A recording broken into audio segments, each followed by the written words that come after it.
Jesus would have loved to be treated the way they treated him on Passion of the Christ. He would have loved to be beat that way. It was such a cute depiction of what really happened. He would have ate that if it was just what we saw in that movie. And that was the best depiction we ever seen of Jesus's crucifixion. The crucifixions were worse than that. His intestines were hanging out. His entire rib cage was showing on both sides. His beard chunks were pulled out. His spine was opened up and exposed.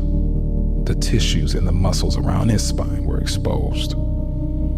He was beat butt naked. He was mutilated from his penis down.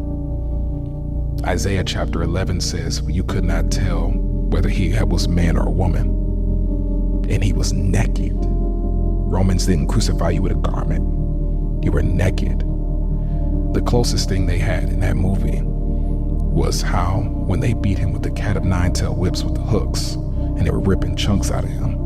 Closest thing they had in that movie was when the Roman guard, after they beat him on his back, the Roman guard turned him over, went like that, and they beat him in the front. That's how they did him. All of this was ripped open, all in shreds. He had to carry a 200-pound, 300-pound cross, like how we squat in the gym. He had to carry that for some miles up a hill with his body open, all his blood gone, completely no energy, and he carries it for a long way. Shows you how strong Jesus was in his human body. The nails are like railroad picks.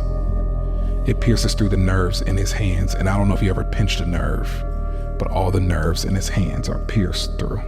Nerve here, nerves here, and nerves in both his feet. So he has shocking nerve pain in both arms, but while he's on the cross, he's suffocating. This is all in the medical examination of what happened to him, right? He's suffocating. So he has to lean up to breathe, but he's on a rugged, splintery cross and his spine is open. So he's rubbing splintery wood on his open tissues and muscles.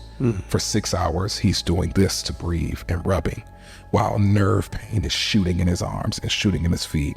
Every second of his life, every breath is the most excruciating pain he could ever take.